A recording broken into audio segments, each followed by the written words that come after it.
Hey, what's going on, Cash Flow Hackers? It's Chris with Life 180. I'm here with my buddy Danny Romberg. And glad you're back. It's awesome to have you. Yeah, thank you. We're just having a fun creation day today.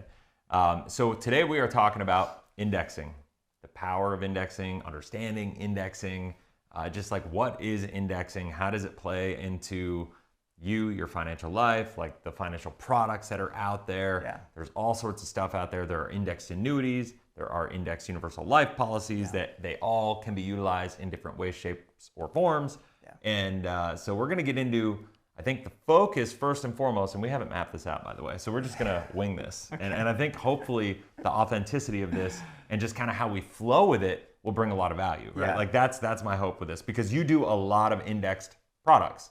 Yes, in different ways. Yes, I do a lot of indexed annuities. Annuities. Yeah. So, well, you do single Index pay, universal life, yeah, MEC, that's where that fits into. index universal yeah, life. I do. But I would say the mix, if you're asking, is mostly annuities. Okay. Still. So when we look at that, I think most people who watch this channel know me as like kind of like the anti-IUL guy, right? Like, right. Right. I mean, that's how I know you. I think that's fair. I think that's fair to say. I don't think that's a fair assessment, honestly, but you know, hey, that's I've kind of made my own bet as far as that goes, right? Yeah. So I think you're objective, though. I think you try to explain it the best way. I mean, you're not like kind of. I don't hate for the sake of hating.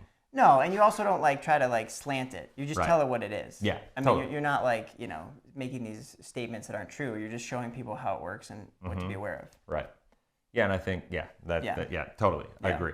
So let's talk about this, because like obviously I love to focus on the fixed markets, and I love whole life insurance, and I love for elements of control and all these different things. But for this video, let's focus on what is indexing. Let's just start there. What is indexing? What is the concept of indexing? Concept of indexing would be allowing your insurance product to participate in an underlying index. Okay. Okay, this is gonna get fun. I hear this and I start going, okay, we gotta go deep. That's the concept. Is you can have a product like an annuity or a life insurance that has a component of potentially earning interest or index credits based on the performance of an underlying index. Okay. But I want to just be clear up front. Okay, and I'm gonna just get this out of the way right now. Okay, please.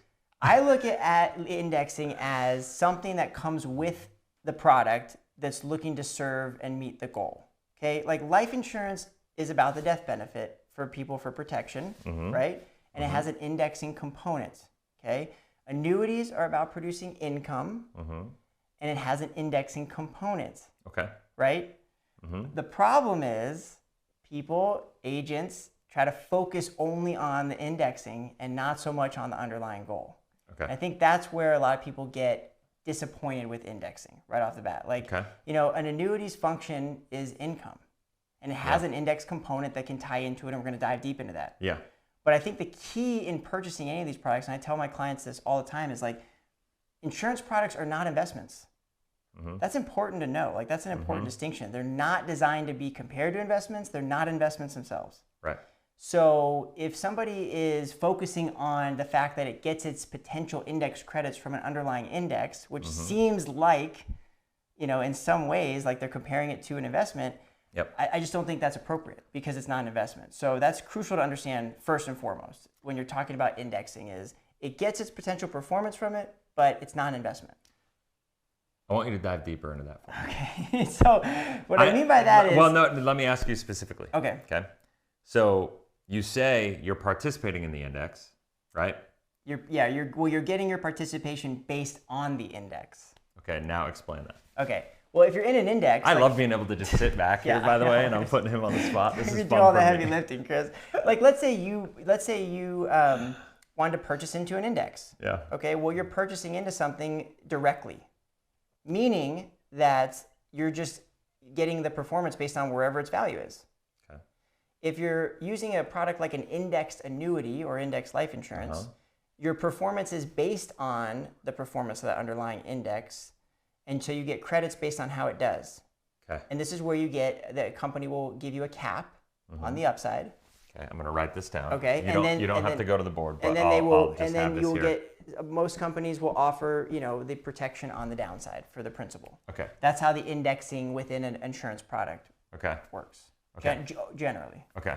So there's always variations, and different companies are doing different things. Totally, different companies have different. But for core understanding, yeah, there's a cap that you can make up to based on how the index does during your 12-month or 2-year segment or 3-year segment, and then there's a floor. So you know if the index doesn't perform during your segment, you don't have the downside correlation with the insurance product. That's like the reason why it's in an insurance product, is it has that element of protection of the principal. Do you see a lot of uncapped indexes in annuities?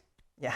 Talk to me about that. Okay, so this is where people also have to be really careful. Like, it's like there's like marketing elements to this, I think, right? Like any company that's going to create an offer and have a product, they're going to want to market that product. And so like the uncapped strategy is popular now, and people can participate in them. And I'm sure that there's scenarios you can find where they do well, and I'm sure there's scenarios you can find where they didn't meet expectations.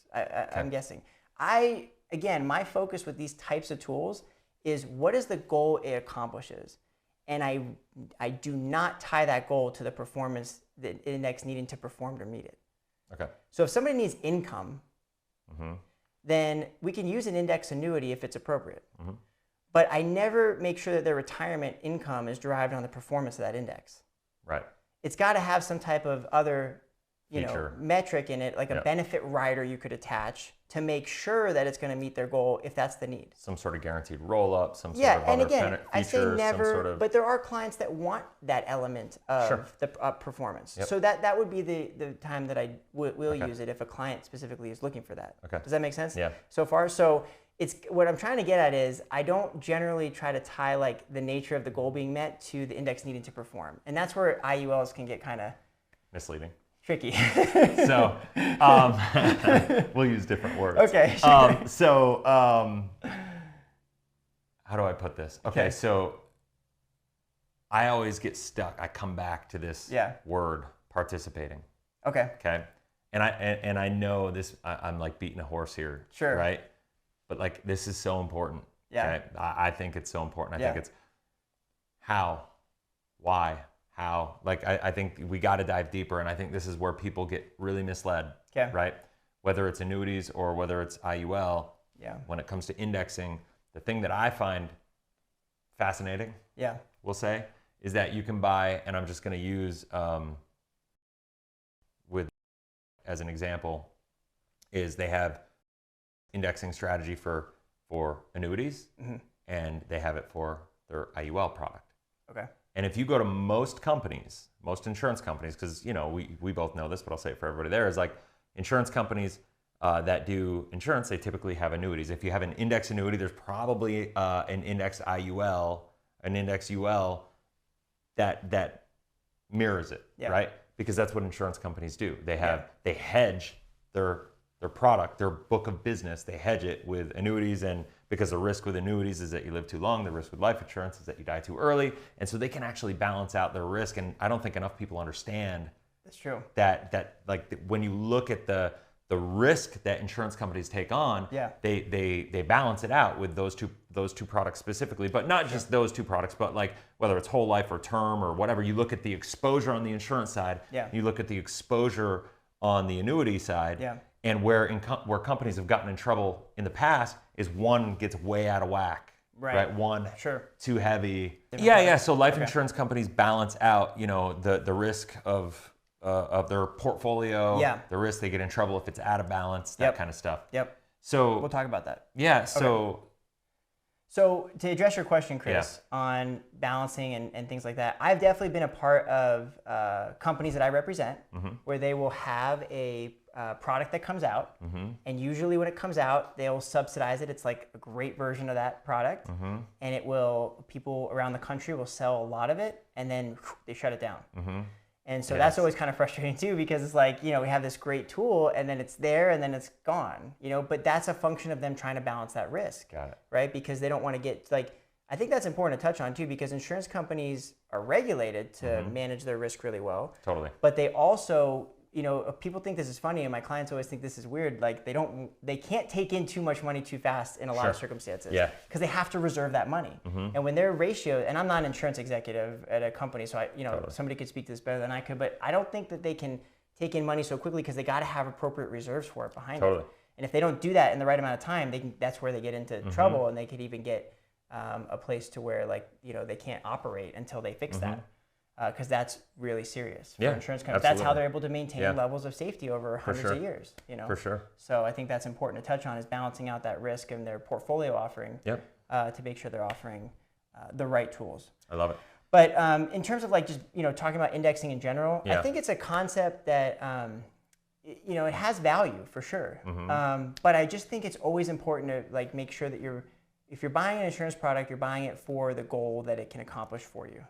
I think, okay, so I got to do this. I got to go to the board here. Go ahead. I have no choice. I have no choice.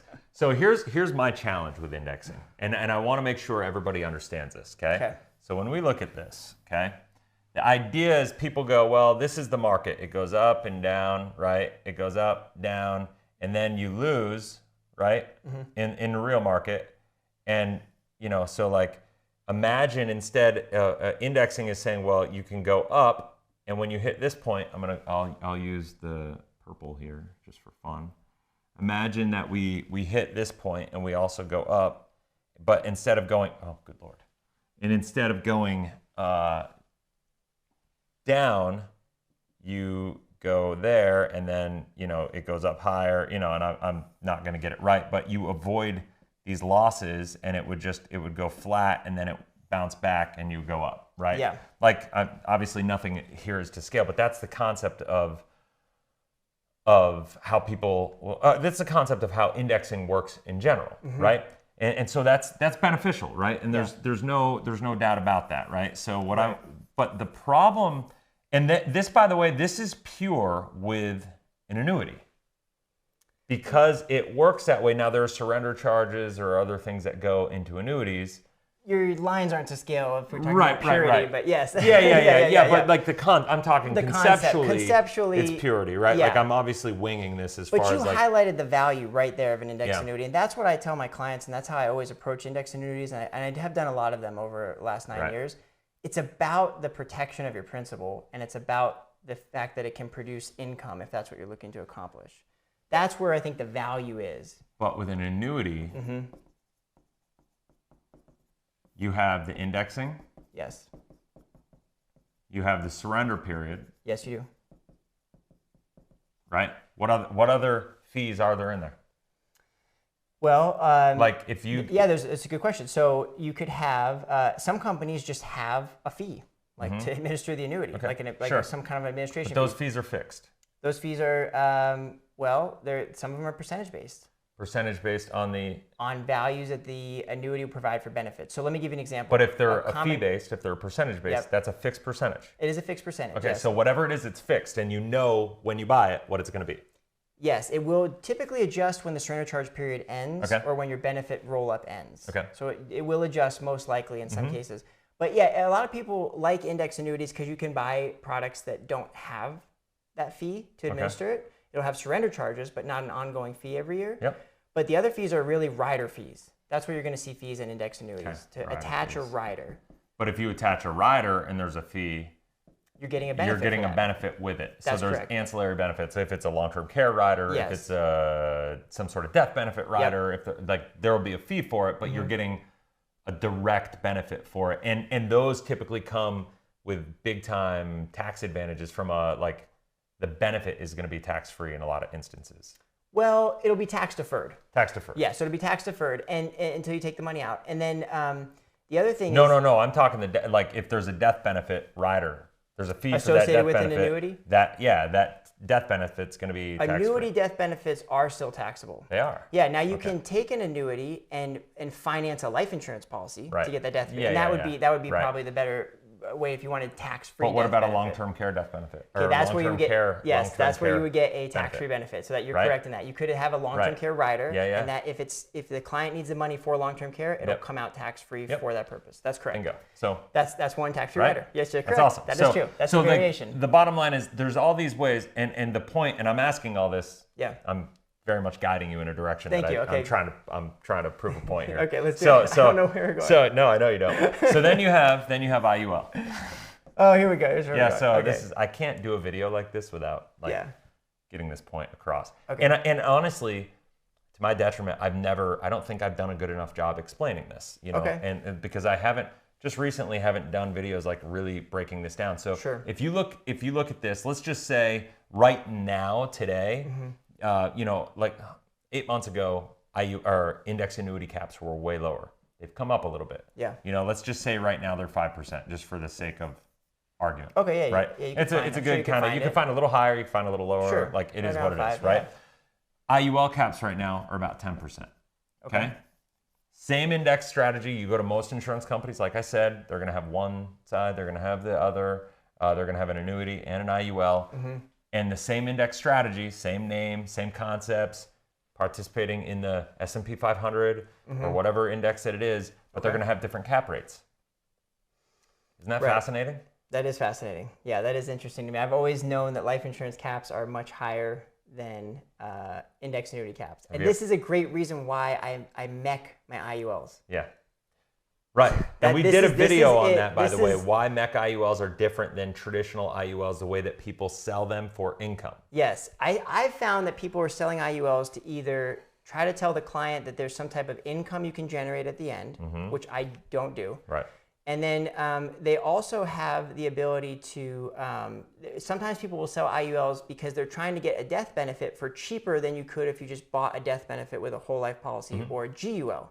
So they'll say, hey, well, the indexing could potentially earn credits that would allow your premium to buy more insurance. And people ask me all the time, where does IUL work? Those are ways that it can work. That could be a possibility. I still don't do it that way. Because it's still a little more dangerous. Well, because if you're buying a death benefit, you need it to be there. You can't take a chance that you'd have to lower to put in more premium. So for me, that's something I don't do as a practice, but I think it can work. Right. I just don't, because I'm not comfortable with it personally. Sure. No, I totally get it. But if you mech these, that's where you could take advantage of the higher cap, if that's a point that we're discussing, is like, you know, but again, go there. Okay, so, you know, they're for different phases of life. Yeah. If you're over age 60 and you could do a mech, then that might be an instance where a higher IUL cap might make sense because you have more premium in the policy. You've also given up the ability to take tax-free loans. You're taking now taxable loans. Yep. But that will potentially reduce some of the fees. And so by doing that, that's where, you know, that higher cap could serve you. But I think that there's, you know, obviously there's performance risk in this. There's performance risk in both. But see, the difference between the index annuity and the IUL is, in my mind, is if you buy an annuity and let's say you have no fees, but you have indexing. So it's the only component of the annuity you have, and the indexing does horrible. And you don't make any credits. You'll still have your principal in the annuity. Right. In the IUL, if it's not performing, you could have a really tough situation because those fees will eat into your principal and the costs. Man, it's like you knew what I was thinking. You're like getting ahead of all. This is good. This is perfect. I love that you do that. Sorry for my pushing around here. No. So here's what you just said, cost of insurance. Right. And fees inside of an IUL are stuff that we don't have in annuities. So let's break it down. You have a 5% cap here, and let's say you don't have a fee for a rider because you didn't attach one. And let's say you have a 10% cap here, but the cost of insurance and fees add up to 5%. What would you rather have? I'd rather have something where I could potentially make 5%, but there's no fees in case it's wrong, or instead of having something where you can make 10, but the fees are 5. Do you see what I'm saying? Totally. And, and again, I don't know. I'm just using it as an example. Well, and so what I like to point out to people is that if a company can only offer a 5% cap in a vacuum, if they can only offer a 5% cap with the same strategy here, and they're somehow offering 10% cap over here, I'm always asking, why is that the case, right? And when we break down why, it really comes down to where's the risk for the company, right? And the risk for the annuity is that if you get an annuity and you want to start taking advantage of it, you gotta be able to back that up immediately. Your reserve requirement from a company and your need to immediately administer this and whatever, like they have to be able to back it up, so they have to have a lower cap, because if it's higher. So here's the deal with IULs. With a 10% cap rate, they know, and typically the cap rates go down as well with IUL over time, Yes. They have, and I mean, for 25 years. I've never seen one that's held its caps the whole time. And the problem is, not to say there isn't, but I haven't seen no, it. it can happen. Yeah. I mean, it can happen. And I've seen somebody, like, there's been a company that just bumped it up by 1/10 of a percentage point, like recently. Well, and it can happen. Yeah.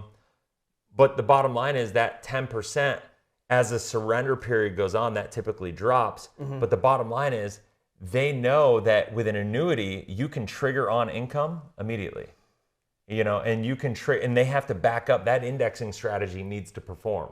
With an IUL, if you have $100,000 of cash value year one, right, you might have a $20,000 surrender value, right? So they know you're not going to be able to tap into this as quickly necessarily. Oh, that's a good point. They're holding 80,000 of it. You can use liquid that 20,000, but the other 80,000, they're able to give you a higher cap because you're not able to tap into that spread. Yeah, that's interesting. I never thought of it that way, but I guess that makes a lot of sense. So as time goes on, what happens is the cap goes down. Oh, you're saying to meet always the the liquidity needs. Oh, wow. Okay. And it's all a marketing play, and I know this because I work with the IUL company, right? This is part of their strategy. Yeah. This is part of the philosophy of sales of IUL, how companies push IUL sales. Because I got news for you: if you looked at an IUL with this cap rate, you'd never buy it. You just wouldn't. You couldn't. Like how you buy whole life 1,000% of the time. Right. And when people ask me why I love whole life and not IUL, that is why. Wow, that's well said. Does that make sense? Yeah, that does make sense. And so I get that. So here's so let me see if I can. This is great. I feel like I'm going to indexing school. Right? This is some of my favorite stuff to teach, man. Okay. So here's why is this the case? And so where is risk? Let's talk about for IUL, and I'm sorry, we'll get back to the annuity part after. That's okay. But where are the risks for the insured, the policyholder in an IUL? Okay, let's talk about IUL in red here. Okay. There's a lot of risks. Let's talk about them. Okay. Lowering caps throughout the contract. Okay. The fact that, and maybe there's illustrations that show this, but an illustration that I've seen most common is, they illustrate a rate, an assumed rate, and it's almost like they illustrate it where that rate's going to credit every single year, like a bank CD. Yeah. That's not the way they work. Nope. And so, yes, IULs theoretically, if they did what was on that illustration, would be great. They never do. But they don't, because that's not the way things work. You don't get a certain interest rate every single year when you're participating in an index. The index doesn't do the same thing every single year. Right. So I think that's kind of the problem is, I think clients look at those illustrations and go, oh, it's going to do that, but it won't. Annuities, you can illustrate different performances in different years with the index. You can kind of see more of a potential that could happen. Yep. So there's a risk that it won't perform. There's a risk that they'll lower the caps. There's a risk that certain metrics aren't met. I think one of the biggest risks with IULs is there's a lot of moving parts that the agent and client are responsible for changing, not the company. Yeah. So totally. there's companies out there. The administration of them. The administration of them. Yeah. Like there's agents that will sell an IUL and walk away and go, oh, my job's done. But then, the funding period's over. The client forgets or just doesn't know how to drop the face amount. They don't even understand what they bought. They really don't in some cases. And then they don't know to drop the face amount. Now you have this increasing death benefit, if some people wrote it that way, it's just creating more fees. So there's administration to policy risk in addition to those other two that are essential to understand. Yep. And, again, it's not to say that it's like a never scenario, but those are the risks that you got to be mindful of. Look, here's how I talk about indexing, and this is what I show every single one of my clients. Every single illustration, whether it's for an insurance product or an annuity, has an assumed rate that you can look at for your indexing potential and a guaranteed rate. In the illustration, it says guaranteed. I'm not saying it's guaranteed, but the illustration says the company says it. Yeah. Okay. I always flip open to the guarantee, and I say, look, if you like it at the guarantee, then whatever else this thing will do would be good. Yep. When I'm using it for an annuity. Right. A lot of people will cover up the guaranteed, but I show every single person, I say, look, this is what's got to be known. Totally. Otherwise, how could you make a good decision about it? And if you're happy with the guarantee, then you'll be happy with whatever it potentially does. Yep. And that's, to me, important. But you show a guarantee on IUL, it doesn't work. It's atrocious. Yeah. Well, here's why. Well, and there's different metrics there because they're raising things, costs and stuff. So it's not exactly the same for those two products. But I think it's important to note what the guarantee is. Well, I want to talk. So everything you just said, first of all, 100%. Okay. Let's talk about how your charges of insurance and your fees and everything, like you said in an annuity, sometimes there are fees, there are flat fees. Sometimes there are percentage-based fees, but whatever those are, you know what they are and they're fixed. Yeah. Right? With a whole life, or with an IUL, there's something called net amount at risk, NAR. Okay? So that is the spread. That is basically the net amount at risk is the death benefit. So let's say it's a $500,000 death benefit, right? Yeah. So if you have, that is the net amount at risk. That is what the life insurance company is on the hook for. If you die, that is the death benefit. Okay? That's the net amount at risk to the company. Right. If you run a level, an option A, and you start putting cash in, that net amount at risk will go down, right? The net amount at risk drops. If you do an increasing death benefit, that $500,000 just stays there, okay? So as you age with the annual renewable term, you're, like, this is the part that about IUL agents that kind of drives me nuts that sell it for income, is they do option B to jam as much, because you are able to put more cash in, but the net amount at risk is never going down. So your cost of insurance is always going up because it's annual renewable term. Oh yeah, so, that's true. Right? Yeah, that is thing.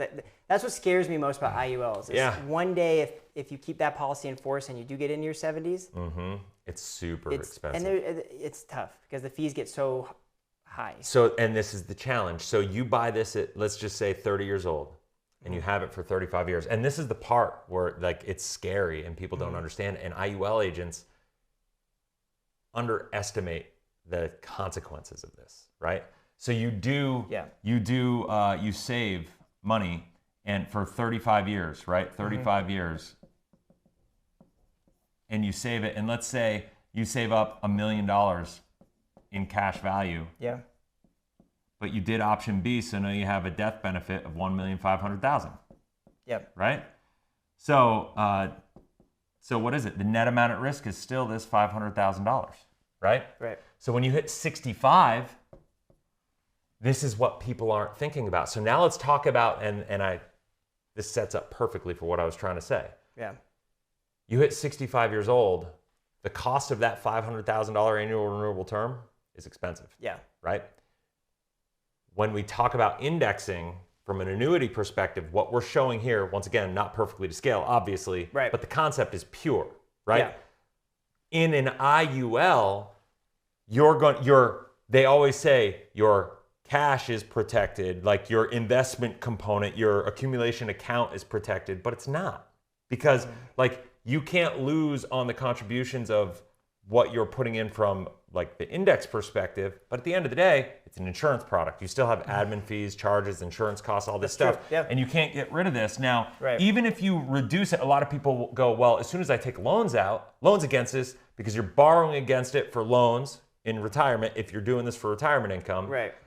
And I hope everybody understands what I'm about to say, because when you understand this, you'll finally get it. Yeah. You know, when you borrow against it, you're taking a loan, and let's call it 4%. Okay. So that puts stress on the account, on your contract, and then you have the charges, which are going up every year. Yeah. For the net amount at risk, and so when we have a zero at this point in time, the annuity would just keep going. It would be flat and it would go up. People sell IUL like it's just going to be the annuity. It's going to keep going up, right? It's going to be flat. They sell it like, oh, you're pure indexing. No, it's not. You are having a down year, and it'll go flat because of the fact that you have to subtract the charges and the costs and everything. So it's not pure indexing. Yeah. People sell it like it is. Yeah. If more people understood those risks going in, I think less people would get into them and would create less problems, because some people don't have the risk capacity to handle that. Totally. Some people do.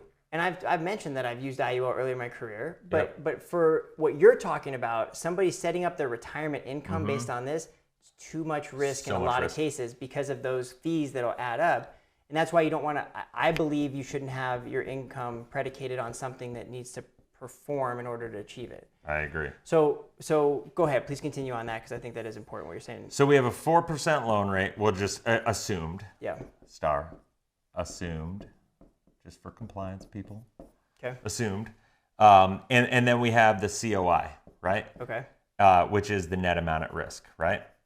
cost of insurance based on the net amount at risk. Okay. So here's where it gets crazy. This is where we talk about compounding and the power of it. This is where it goes against you, right? Okay. Because now what happens is the 4% loan that we have, that's an additional charge. So that's a negative 4% on the amount that you have loaned against. Yeah. You have the cost of insurance. So what does that do? That actually increases the net amount at risk. Right. Goes up. Well, Chris, it gets crazier because now with indexing, you can actually pay fees to certain companies to buy more potential indexing. Well, yeah, multipliers and all these things like that. Yeah. So that's where you can even stack on more fees that could get even, I saw, we won't go to specific policies, but I saw some that you could get into a situation where you could be negative a lot starting out. Let's just say that. And there are sales organizations out there that sell the idea of starting to do like borrowing against to get more insurance and whatnot immediately. That you're utilizing loans immediately year 3. So by the time you hit retirement, when this is supposed to be, they sell it as a retirement income vehicle. By the time you hit retirement, you actually have more in loans than you actually have in cash value. So when this happens, it's catastrophic. Wow, so magnifying it. Interesting. It's amplifying the risks that I'm talking about. And the crazy part, before I forget to say it, is this, like we're talking about in this example, we started with a 500,000 NAR, right? Yep. Even if you change it to a level death benefit here, if you at 65, let's say it's 65 age right now, this happens. Now all of a sudden, even if you have a level death benefit, because of the function of the interest expense for the loan and the cost of insurance, now your net amount at risk. And once again, these aren't actual numbers. I'm just assuming certain variables. Let's just say hypothetically it goes to 520 as your NAR. What does that do? Now your costs go through the roof, or not through the roof, but they go up again. Wow. Right? Because now you're a year older, so the insurance is more expensive, and you're having to buy more insurance because of the way this performs. So how can any agent sell this as a pure index? Because you are never really purely indexing your full account because of the fact that indexed account that you're getting credited on has to back up the insurance side of it. Wow, yeah. You ever thought of it like that? No, but I get what you're saying, and the answer is I don't know. I don't know how, because the video started out with indexing, but that's a great point because it's I see exactly what you're saying. It does create a different, like these are different. That's why they're on different sides. I just totally no, you're good. These two. I was trying to. Can you erase that? Yeah. These two are different, like because of what you just said. Like you're talking about two different animals. 100%. And so the reason but both indexed. Yeah. This is the myth of indexing is like it works the same with every product, right? Because it doesn't. With annuities, and this is why I did a video last week. The power, I love indexed annuities when utilized the right way for income and the right stuff, and like if your expectations and you buy it from somebody like Danny who explains everything and you have that transparency. Thank you. Because it's pure, right? Like it works. When you draw it out like that and contrast it, yes, I see what you're saying because it's a little bit more simple than all these moving parts and fees that come with the IUL. And those fees compound against you.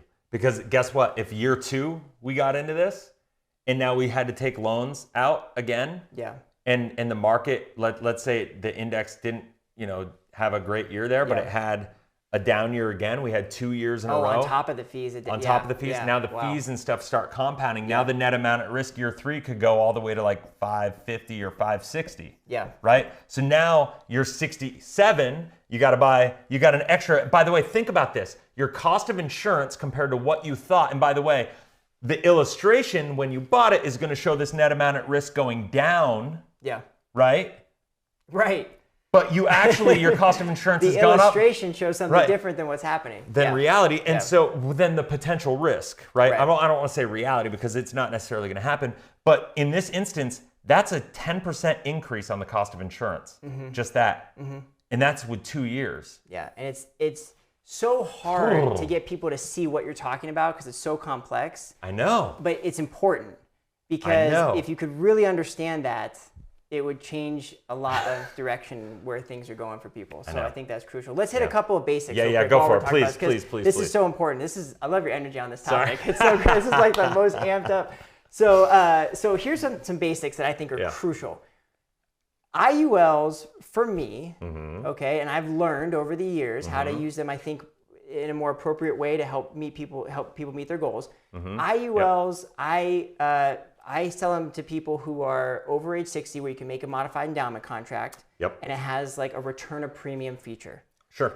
Because that will help offer some of this protection from what you're talking about here, because you could take your money back. It reduces the risk significantly. If the index doesn't perform, you could just take all the money you put back in out. Right.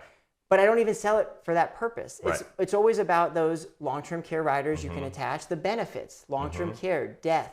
These kinds of things are crucial. I think they can offer benefits that are important in that category. Totally. I agree with that. But again, you buy life insurance for the death benefit, you buy annuities for income typically. I mean, that's really at their core. If you just break them down as simple as you can get those two products, that's what they're there for, right? So if you're buying an IUL for income, you're already kind of using something that isn't really like its intention primarily. Totally. You know, that's really important to know. I mean, and I think that's crucial. And then for income annuities, like, you know, if you're buying them for an income you need to derive, then I don't like it being predicated on performance. Yeah.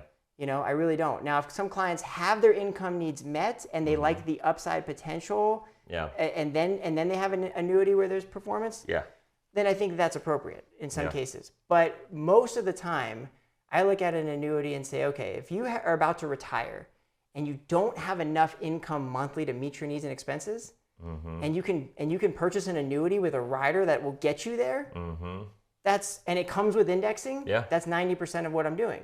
But it's never for me about, look at this incredible indexing. Right? Because I don't think that's the primary reason why people are needing them. I think they need them for income, which is crucial. Or other benefits, death benefits that they have, or care benefits that they can provide as well. So I think it's important to keep that mindset about how you use your indexing. Totally. And not to put too much expectation in it. Yeah. Because it will disappoint you sometimes if you have too high of an expectation. Right. And what's the wrapper around the indexing?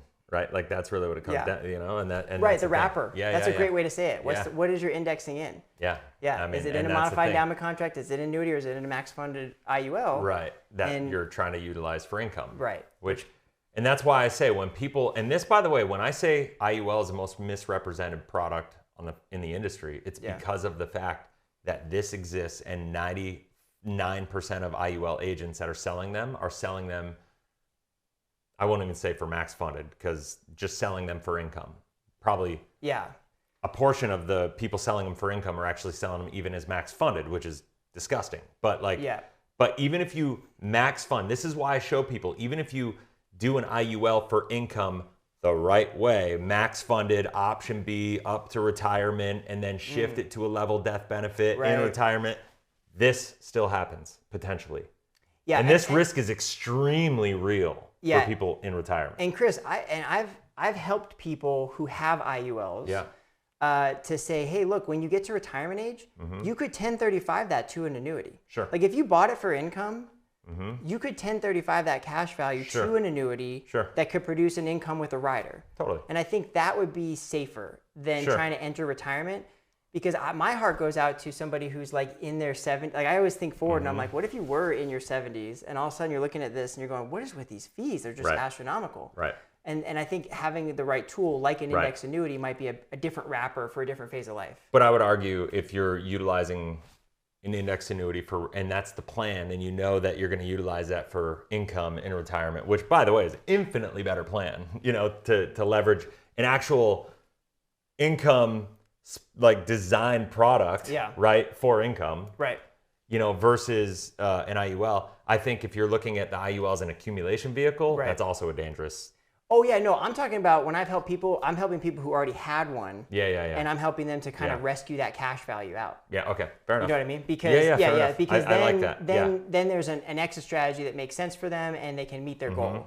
Totally. But I think that's important to be watching that, and that's the biggest thing with IULs. You gotta watch that, because those fees, those performance. Love it. You can miss stuff. So love it. Great. Anything else? What else we got? On indexing, I think that covers most of it. The other big thing I would say too is just, you know, when you're looking at IULs or indexing in general, just be wary of proprietary indices. Oh, thank you. Yes. Because and that's my problem with it is you could have an IUL that has some proprietary index and you could illustrate it like it's, I mean, on the paper, it's like, it looks like the greatest thing in the world. And they're not. But it just doesn't perform that way with those weird, goofy proprietary indices. So I think, there's certain indexes that you want to be cautious and know what they really are. Agreed. Yeah. Agreed. Amazing, man. Cool. Well, thanks so much. All right, guys. Well, I tell you what, if you have any questions, let us know. Comment in the comment section below. Danny's going to do his best to make sure he engages with these. I'll do the same. Yeah. If you haven't already, I got Danny's link below to go follow him on YouTube. He's got his own channel. It's fantastic. He adds a lot of value on what he's doing there. Hopefully you found value in this. Hopefully we're able to like take a really complicated concept and make it as simple as possible, because I have no illusions about this. I know this is not a simple thing. Unfortunately, people try to sell it and that people are buying it thinking it's a simplified product, and there's nothing simple about it on either side. Now, index annuities are simpler than indexed universal life, but they're still not simple. You still need to understand them. There's a lot of value and benefit when you really understand on the annuity side, and that's what I love. And so that's it. So if you haven't already, make sure you subscribe, hit the bell, that way you're notified every time I launch a new video. And until next time, Danny, thanks for being here. Thanks for having me. You guys have a blessed, inspirational day. We'll talk soon.